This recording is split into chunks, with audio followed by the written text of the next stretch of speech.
7 साल की उम्र में पिता को खो दिया। जिस उम्र में ठीक से चलना ही सीखे थे, उस उम्र में पिता का उठ गया सर से साया।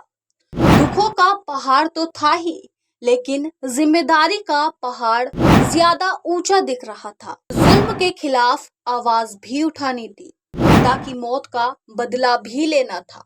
गरीब, असहाय आदिवासियों और जनजातियों पर हो रहे जुल्म को भी रोकना था। आज हम बात कर रहे हैं आदिवासी समाज के भगवान, आदिवासी समाज के मसीहा, कल्पना सोरेन के ससुर हेमंत सोरेन के पिता शिबू सोरेन की। शिबू सोरेन झारखंड के महाजनों के लिए काल थे। फिर कैसे अपर कास्ट जीएम ने उन्हें आदिवासियों का मसीहा घोषित कर दिया? कैसे हुई थी छोटे से शिबू सोरेन के पिता की हत्या? कैसे जान बचाने के लिए पुल से नदी में बाइक समेत लगाई थी छलांग? कैसे तीर धनुष लेकर महाजनों पर वो टूट पड़े थे? किस जिद में शिबू सोरेन ने बना दिया झारखंड नाम का नया राज्य? कैसे 10 महीने में 3 बार मुख्यमंत्री बन गए? मनमोहन सिंह ने आखिर शिबू सोरेन को क्यों सरेंडर करने को कहा? कैसे शिबू सोरेन आदिवासियों के लिए मसीहा बन गए? दोस्तों, शिबू सोरेन का जन्म 11 जनवरी 1944 को गोला प्रखंड के नेमरा गांव में हुआ था। तब झारखंड अलग नहीं हुआ था। नेमरा बिहार के हजारीबाग जिले में आता था। 4 भाई बहनों में शिबू दूसरे नंबर पर थे। उनके पिता सोबरन सोरेन गांधीवादी टीचर थे और उन्होंने आजादी की लड़ाई में भाग लिया था। शिबू सोरेन के बचपन में 2 नाम थे, शिवलाल और शिवचरण। हाई स्कूल में शिबू को हॉस्टल जाना पड़ा। 27 नवंबर 1957 को हॉस्टल में खबर मिली कि उनके पिता की हत्या कर दी गई है। शिबू के पिता महाजनों के खिलाफ आदिवासियों को जागरूक करते थे। ये वो दौर था जब गोला और इसके आसपास के क्षेत्रों में सूदखोरों का आतंक था। सूदखोर पहले ग्रामीणों को कर्ज देते थे, फिर 500% तक सूद यानी ब्याज वसूलते थे और भुगतान ना करने पर जमीन पर कब्जा कर लेते थे। ग्रामीणों के अपने ही खेत में धान उपजाने के बाद उसका आधे से ज्यादा हिस्सा महाजन जबरन ले जाते थे। शिबू इस बात को समझ चुके थे कि पढ़ाई से ज्यादा जरूरी है महाजनों के खिलाफ आदिवासी समाज को इकट्ठा करना। उन्होंने सूदखोर महाजनों के खिलाफ काम करना शुरू कर दिया। शिबू को रास्ते से हटाने के लिए महाजनों ने भाड़े के लोग जुटाए। उन दिनों आदिवासियों को जागरूक करने के लिए शिबू सोरेन बाइक से गांव-गांव जाते थे। एक दिन शिबू सोरेन बराकर नदी के पास से गुजर रहे थे, तभी उन्हें महाजनों के गुंडों ने घेर लिया। बारिश का सीजन था, बराकर नदी उफान पर थी। शिबू समझ गए कि अब बचना मुश्किल है। उन्होंने आओ देखा न ताओ, अपनी रफ्तार बढ़ाई और बाइक समेत नदी में छलांग लगा दी। सभी को लगा उनका मरना तय है, लेकिन थोड़ी देर बाद शिबू तैरते हुए नदी के दूसरे छोर पहुंच गए। लोगों ने इसे देवीय चमत्कार माना और फिर आदिवासियों ने शिबू को दिशोम गुरु कहना शुरू कर दिया। दिशोम गुरु का अर्थ होता है देश का गुरु। उन दिनों गोला मूरी रोड पर गोमती नदी का पुल बन रहा था। गोला के डबाथू निवासी विशु महतो को महाजन के लोग जमीन हड़पने के लिए तंग कर रहे थे।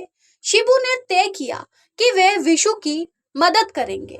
शिबू ने महाजन के गुंडों से कहा कि विशु को परेशान ना करें, वरना अंजाम अच्छा नहीं होगा। पहली बार किसी ने गुंडों को धमकी दी थी, वो दूसरी बार विशु को परेशान करने नहीं आए। इससे खुद शिबू सोरेन का मनोबल बढ़ा और लोग शिबू सोरेन के साथ होने लगे। नई उम्र के इस लड़के में उन्हें मसीहा नजर आ रहा था, जो सूदखोरों से मुक्ति दिला सकता था। शिबू का प्रभाव बढ़ता जा रहा था। साथियों ने कहा कि अगर राजनीति में हमारा व्यक्तित्व होगा तो हमारी बात सुनी जाएगी।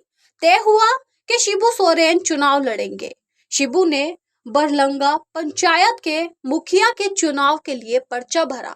कहा जाता है कि अफसरों की मिलीभगत से शिबू को चुनाव हराया गया था। आदिवासी अपने ही खेतों में मजदूरों की तरह काम करते थे। शिबू ने लोगों से कहा कि तीर धनुष उठाओ और जबरन धान काटो, हम देखेंगे कौन रोकेगा। शिबू सोरेन के इस आह्वान पर लोगों ने उनका साथ देना शुरू कर दिया और फिर शिबू सोरेन ने समर्थकों के बूते पर धान काटो अभियान शुरू कर दिया। बरलंगा पंचायत में जिन महाजनों ने आदिवासियों की जमीन को हड़प लिया था और वहां खेती कर रहे थे, शिबू उनके खेत से जबरन धान काट लिया करते थे। जिस खेत में धान काटना होता था उसके चारों ओर तीर धनुष लिए युवक तैनात होते थे। महिलाएं धान काटती थी और उस फसल को गांव वालों के बीच बांट दिया जाता था और यहीं से शिबू सोरेन की लोकप्रियता बढ़ने लग गई थी। और इसी तरह एक दिन बैठक में बन गया झारखंड मुक्ति मोर्चा। दरअसल विनोद बाबू सीपीआई छोड़ चुके थे, वे अब शिबू सोरेन के साथ थे। वे समझ रहे थे कि आदिवासियों को एक राजनीतिक पार्टी की जरूरत है।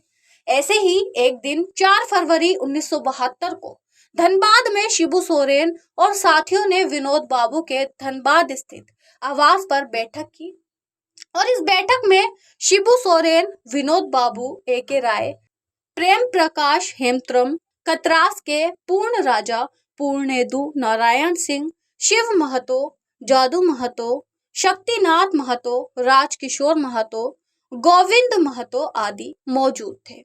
वही बैठक में सोनोत संथाल समाज और शिवाजी समाज का विलय कर नया संगठन बनाने का फैसला लिया गया। बैठक में नए संगठन के नाम पर चर्चा हुई और कई नाम सुझाए गए और फिर नए संगठन का नाम झारखंड मुक्ति मोर्चा यानी जेएमएम रखने का निर्णय किया गया।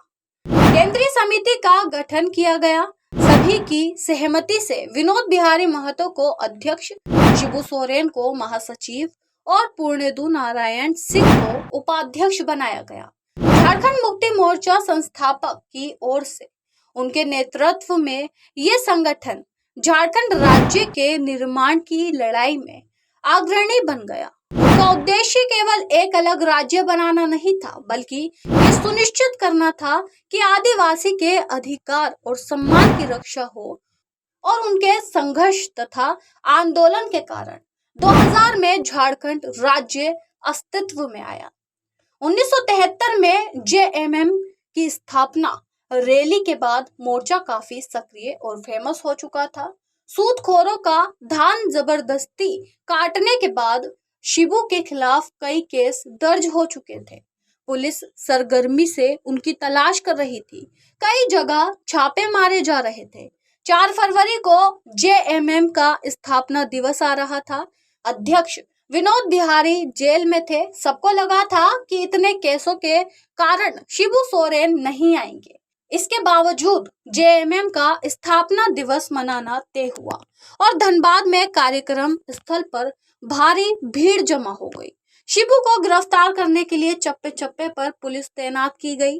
थोड़ी देर में पुलिस को चकमा देकर शिबू सोरेन मंच पर प्रकट हुए। हजारों लोग उन्हें घेरे हुए थे।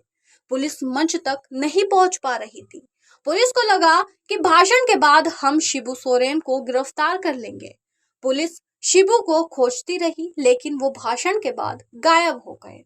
बात सितंबर 1975 की है, जब एक दिन डीसी शिबू सोरेन के ठिकानों पर पहुंचे।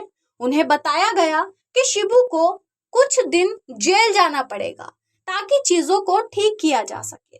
प्रशासन ने समर्थकों को भरोसा दिया कि कुछ गलत नहीं होगा, धीरे धीरे सब केस खत्म कर देंगे, लेकिन पहले शिबू सोरेन को जेल जाना पड़ेगा।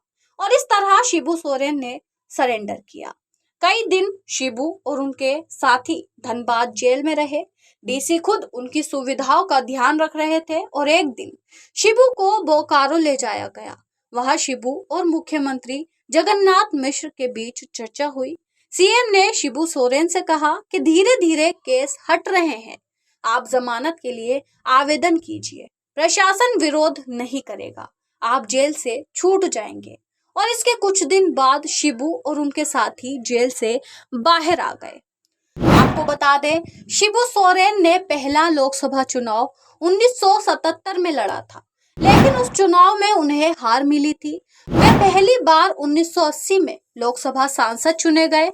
इसके बाद शिबू 1979, 1991 और 1996 में लोकसभा चुनाव जीते। 2002 में वह राज्यसभा में पहुंचे और इसी साल उन्होंने राज्यसभा से इस्तीफा देकर दुमका से लोकसभा का उपचुनाव जीता।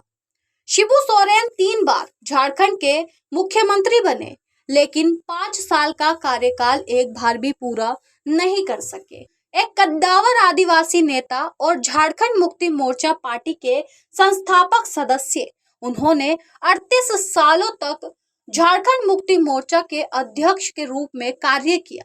शिबू ने 1987 में पार्टी की बागडोर संभाली और अप्रैल 2025 तक लगभग 38 सालों तक इसके निर्विवाद अध्यक्ष रहे। शिबू सोरेन का राजनीतिक जीवन विवादों से भरा रहा। पहली बार मार्च 2005 में झारखंड के मुख्यमंत्री बने, लेकिन 9 दिन के बाद ही उन्हें अपने पद से इस्तीफा देना पड़ा। इसके बाद 2008 में दोबारा झारखंड के सीएम बने, लेकिन 6 महीने के बाद ही उनकी कुर्सी चली गई। इसके बाद तीसरी बार 2009 में मुख्यमंत्री बने थे, लेकिन कुछ महीने बाद ही भाजपा से समर्थन न मिलने पर वे बहुमत साबित नहीं कर सके और उन्हें सीएम के पद से इस्तीफा देना पड़ा था। आपको बता दें, सोरेन के 2006 में केंद्र सरकार में कोयला मंत्री रहने के दौरान दिल्ली की एक अदालत ने उन्हें अपने शशिनाथ की हत्या का दोषी माना था और ये चर्चित हत्याकांड 1994 में हुआ था और जहां हत्या के मामले में उन्हें जेल भी जाना पड़ा, तो वहीं भ्रष्टाचार के मामले में भी उन पर कानूनी शिकंजा कसा गया। इसके अलावा भी उन पर कई आपराधिक मामले रहे हैं। शिबू सोरेन 1980, 1979, 1991, 1996, 2002 और 2004 में सांसद बने। इसके अलावा वे 2009 और 2014 में भी सांसद चुने गए और इस तरह से शिबू सोरेन 6 बार लोकसभा सांसद रहे और 2 बार राज्यसभा सदस्य रहे। वही शिबू सोरेन ने सांसद रहते हुए दिल्ली की सियासत में अपनी हनक को बरकरार रखा था और यूपीए से लेकर एनडीए सरकार को उन्होंने समर्थन दिया। ऐसे में उन्होंने अपनी राजनीतिक विरासत अपने बेटे हेमंत सोरेन को सौंप दी, जो अब राज्य के वर्तमान मुख्यमंत्री हैं। वहीं अब झारखंड के पूर्व मुख्यमंत्री और झारखंड मुक्ति मोर्चा के संस्थापक शिबू सोरेन का लंबी बीमारी के बाद सोमवार को निधन हो गया और वह 81 वर्ष के थे जब उन्होंने दिल्ली के सर गंगा राम अस्पताल में आखिरी सांस ली। तो आपको ये जानकारी कैसी लगी, कमेंट करके जरूर बताएं। ऐसी तमाम जानकारी के लिए देखते रहे खबर स्तंभ।